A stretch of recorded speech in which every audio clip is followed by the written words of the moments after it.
बिस्मिल्लाहिर्रहमानिर्रहीम। अर्शी एक struggling film maker थी जो न जाने कितने वक्त से अलग अलग प्रोड्यूसर्स को कांटेक्ट करके उनसे काम मांगने की कोशिश कर रही थी, मगर छोटे मोटे काम के अलावा अर्शी को कोई काम नहीं मिल पा रहा था। तभी उसके एक दोस्त ने उसे बताया कि एक प्रोड्यूसर को अर्शी का काम बहुत अच्छा लगा है और वो एक बहुत बड़ा प्रोजेक्ट अर्शी से कराना चाहता है। ये सुनकर अर्शी की आंखें खिल उठी। उसे लग रहा था कि शायद वो जो ब्रेक इतनी बुरी तरह से ढूंढ रही थी वो अब उसे मिल जाएगा। वो अगले ही दिन उस प्रोड्यूसर से मिलने चली गई। उस प्रोड्यूसर ने बिना कुछ ज्यादा देखे और पूछे अर्शी को वो प्रोजेक्ट दे दिया। अर्शी बहुत खुश हुई थी क्योंकि उसे उस काम के अच्छे खासे पैसे भी मिल रहे थे। उस प्रोड्यूसर ने अर्शी को बताया कि उसे मेहंदीपुर बालाजी जाकर एक रियल डॉक्यूमेंट्री शूट करनी होगी। इस काम के लिए उस प्रोड्यूसर ने अर्शी को 10 दिन का टाइम दिया और उसके साथ 5 लोगों की टीम भी दी। उस प्रोड्यूसर ने अर्शी को एक राजन नाम के आदमी का नंबर भी दिया और कहा कि राजन वहां का लोकल मैनेजर रहेगा। अगले ही दिन अर्शी अपनी टीम और राजन के साथ मेहंदीपुर बालाजी मंदिर के लिए निकल गए। अर्शी मेहंदीपुर बालाजी मंदिर पहुंच गई थी, लेकिन मंदिर पहुंचते ही अर्शी को एक अलग ही सेंसेशन फील होने लगी। वो एक्साइटेड तो थी, मगर उसके साथ साथ उसे एक अजीब सी बेचैनी फील हो रही थी। अर्शी और उसकी टीम शूट शुरू करने से पहले मंदिर को अच्छे से देखना चाहते थे। जब अर्शी मंदिर एक्सप्लोर कर रही थी तो अर्शी ने वहां ढेर सारी डिस्टर्बिंग चीजें देखी। आंगन में कुछ औरतें बैठकर अजीब सी हरकतें कर रही थीं। कोई औरत चिल्ला रही थी, कोई पागलों की तरह बस हंसे जा रही थी। उन्हीं में से एक औरत ने अर्शी की तरफ देखा और वो अचानक ही हंसते हंसते रुक गई और फूट फूट कर रोने लगी। अर्शी वहां से तुरंत आगे चली गई। चलते चलते अर्शी मंदिर के बीच में लगे पेड़ के पास आ गई। उसने देखा कि वहां एक बूढ़े बाबा बैठे ध्यान में लगे थे। अर्शी वहां से जा ही रही थी, पर तभी बाबा ने उसे आवाज लगाई।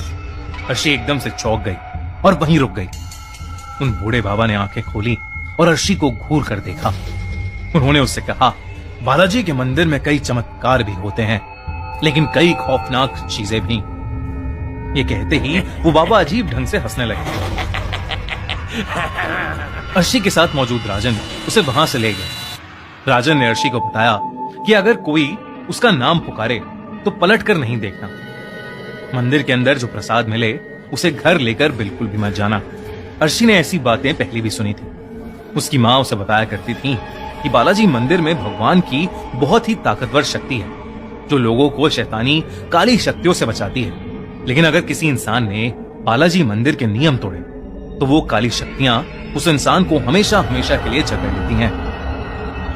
इसके बाद अर्शी मंदिर में दर्शन करने गई और पंडित जी ने उसे प्रसाद भी दिया। उसने प्रसाद तुरंत वहीं खा लिया और फिर मंदिर से बाहर आने लगी। उसके आसपास भीड़ थोड़ी ज्यादा थी, इसलिए पूरा ध्यान मंदिर से निकलने पर था जब अचानक अर्शी को किसी ने पीछे से पुकारा। राजन की बताई बात अर्शी के दिमाग से निकल गई और उसने पलटकर पीछे देख लिया।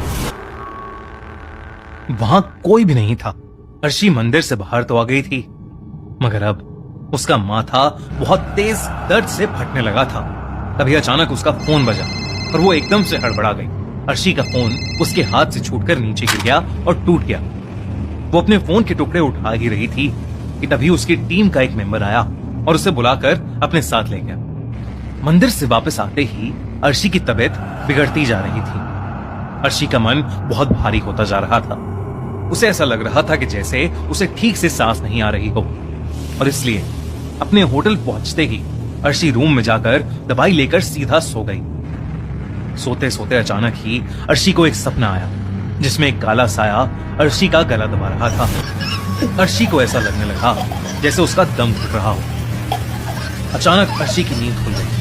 वो पसीने में लथपथ हांफते हुए उठी और बाथरूम में जाकर अपने मुंह पर छींटे मारने लगी। जब वो बाथरूम से बाहर आई तो उसके दिल की धड़कन एक बार को रुक सी गई, क्योंकि उसने देखा कि उसका शरीर तो बिस्तर पर लेटा सो रहा था।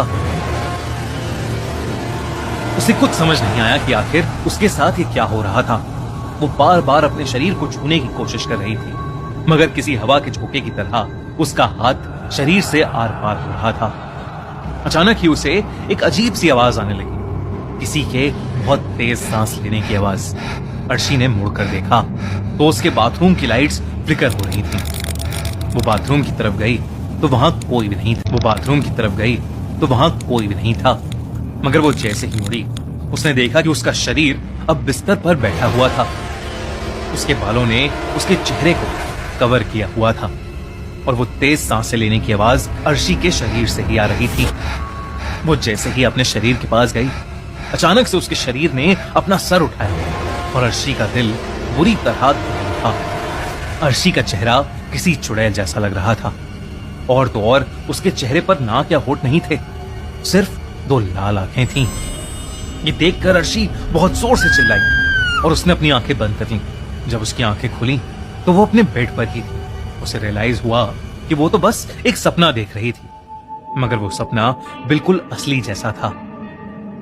अगले दिन से अर्शी और उसकी टीम ने मेहंदीपुर बालाजी के मंदिर के आसपास शूटिंग शुरू कर दी।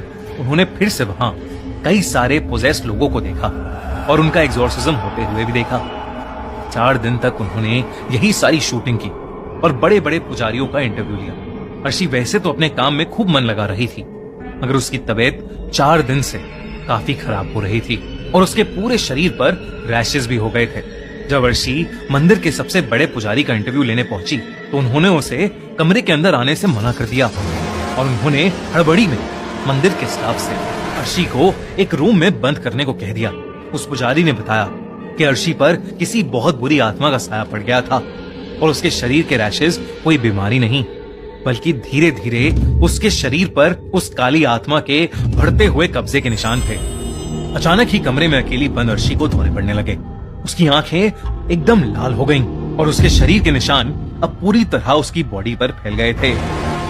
अर्शी बेहद डरावनी लगने लगी थी। वो बार बार दरवाजे पर अपना सर मारकर दरवाजा पीटने लगी और अचानक से वो एक आदमी जैसी भारी आवाज निकालने लगी। वो उसी शैतानी आवाज में पुजारी को गाली देने लगी। पुजारी अपने साथ कुछ और पंडितों को लेकर उस कमरे में गए और अर्शी का एग्जॉर्सिज्म यानी झाड़ फूक करने लगे। ये पूरा प्रोसेस अर्शी की टीम रिकॉर्ड कर रही थी। अर्शी पूरी तरह पोजेस हो गई थी। वो बार बार अपना सर जमीन पर पटक रही थी। अचानक ही अर्शी बिल्कुल कंट्रोल से बाहर हो गई। पहले तो उसने अपनी टीम के कैमरे लिए और वो जमीन पर पटक कर तोड़ दिए और फिर उसने वहां मौजूद एक पुजारी का गला पकड़ लिया और उससे हवा में उठा लिया। लेकिन बड़े पुजारी ने फौरन ही उस पर लाल मिर्च डाली। अर्शी ने पुजारी का गला जैसे ही छोड़ा, सबने उसे पकड़कर चेन से बांध दिया। 2 दिन तक एग्जॉर्सिज्म करने के बाद अर्शी के अंदर से वो काली आत्मा निकली। अर्शी ठीक तो हो गई, लेकिन वो बहुत कमजोर हो गई थी। उसे अपना एग्जॉर्सिज्म बिल्कुल याद नहीं था, मगर अपनी टीम की बातें सुनकर वो हैरान रह गई।